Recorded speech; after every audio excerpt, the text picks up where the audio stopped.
Hey guys, Hugh Hefner here.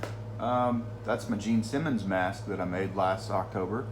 Um, yeah, big Kiss fan. Of course, did the last show about Kiss. Today we're doing it about Van Halen. Specifically so, the David Lee Roth years. We're just going to get into a few deep tracks, talk about some of their albums, and yeah, we're going to go with that. Also, last October I made this mask in tribute to Eddie, who died October 6th of last year. It's terrible, man. I never got to see Van Halen. Really sucks. One of my favorite bands.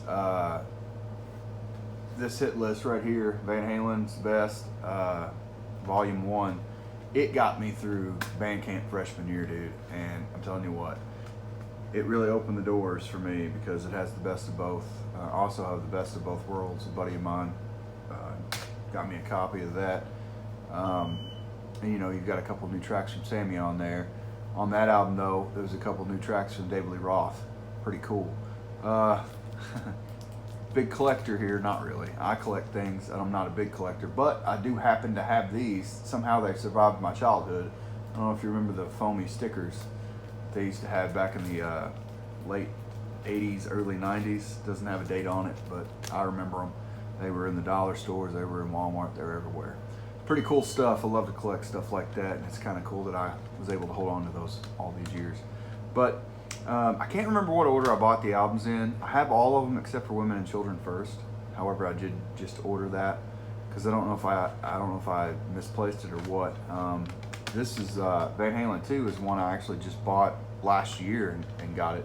I've heard all these songs. You can listen to stuff on YouTube and stuff like that. So I've previewed it, but I'm one to want the hard copy. Anyway, dude, I'm telling you, there's so many hot tracks from the David Lee Roth era that it's hard to really sum it up. A lot of people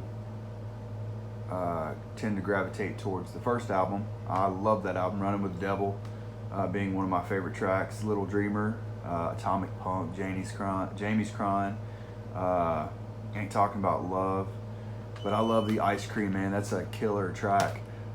Speaking of that, on the new album, new as in like a decade ago, of course, they've gone through some lineup changes. Sammy was in for a while. Gary Sharon did that third Van Halen album there, Van Halen 3, not the third Van Halen album, but the Van Halen 3. They call it number 3. So it was just kind of cool. I bought this one not too long ago as well. I'd heard the songs that were on the radio, like Tattoo and stuff, but it's a really solid album. Eddie's son, Wolfgang, plays bass on it. Michael Anthony, of course, with the rift between Sammy and Eddie and Alex, took off with Sammy. So anyway, just throwing it out there. This is a really good album. Check it out. What I was talking about with this album, though, is you have Ice Cream Man on the first album, and this is the last album. There's a song on there called Stay Frosty. It's very comparable, the ideals behind it.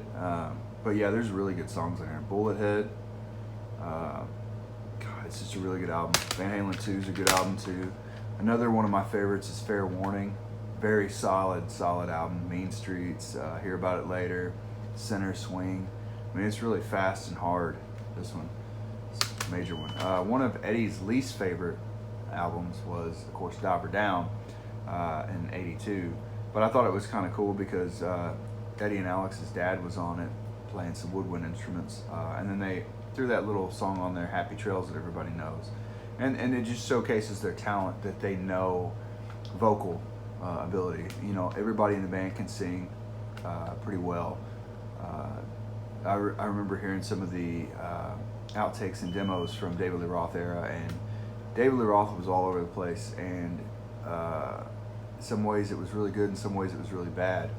But he was adamant that he went in and he actually went to a voice coach and learned how to sing better, which is kind of hard to believe. One of your biggest singers of the 80s went to a voice coach, but it's always good. I mean, even Neil Peart from Rush, the amazing drummer that he was, rest in peace. He decided, to never stop learning, and actually had jazz drummers teach him different techniques and stuff, because he'd primarily focused on rock and prog stuff. So it's always good to do that. But David Lee Roth is will always be one of the best singers and frontmen. He doesn't get a lot of credit for singing, but I'll give him that credit because I love David Lee Roth. I'm gonna have to let you in a little secret though, and you're probably gonna go wah wah when you hear this. But as much as I love Van Halen, the David Lee Roth early stuff, I'm a Sammy truist. Like, I love Sammy. Sammy's era was, to me, the better era, not because of singing quality. It was more about the writing quality. I think Sammy's a stronger writer. They'd all matured, and Eddie's playing and Alex's playing had gotten better, and even Mike's playing. Everybody in that band. Plus, they added another guitarist, so it was easier for Eddie to kind of jump around on stage and do his solos and stuff, being the lead player that he is. But you can't talk about Van Halen and not talk about 1984. That was the peak album for them, which of course they came barreling out of the gate with their first self-titled release. The second album was great. Fair Warning was great. So those first three albums are just freaking phenomenal albums. Diver Down, a lot of people not so hot, but I mean, dude, even though they did covers on that album, they did them well, and a lot of them charted. A lot of the songs, even covers on this, charted high. They were riding the wave. I mean, really, they were. But 1984, Hot for Teacher, everybody knows that song. Panama Jump, those are summer songs that will never go away. Every time I think about Van Halen, I think about, of course, my childhood, and I think about the summer and hearing them on the radio. I still remember a time when Van Halen was on the radio. Not the oldie station, but they had new music out. Not specifically David Lee Roth, because Sammy was in the band at that point. I think Balance was the last album they put out that was on the radio that I had actually got to hear. But pretty cool. But I will say, even though there's all these songs on there on 1984 that are hits, out of all of the songs, even being a drummer and Hot for Teacher being a cool ass song, House of Pain, the one they closed the album out with, and Drop Dead Legs for sure are my two favorite tracks. Probably House of Pain or Drop Dead Legs, if not Ice Cream Man, are my top few faves of Van Halen songs featuring David Lee Roth. Now that is pretty much a wrap on David Lee Roth era Van Halen. As we know, David Lee Roth had his own solo career, which was great, much like Ozzy.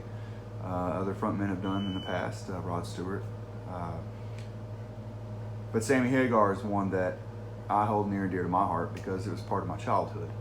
Not to say that David Lee Roth didn't or wasn't, but he wasn't, timely in my childhood. So I did not get to experience the David Lee Roth years, sad day, but I did get to end, Sammy's career with Van Halen with him on the radio, seeing them on SNL and seeing them in the media. So it's pretty cool.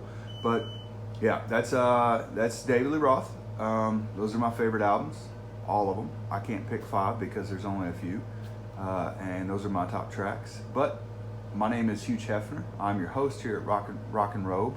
I want some comments. I want you to subscribe below if you're interested in watching my show. If you're not, tell me why you're not interested in watching my show. Give me some feedback, good or bad, and I hope to see you here next time on Rock and Robe. Have a good night.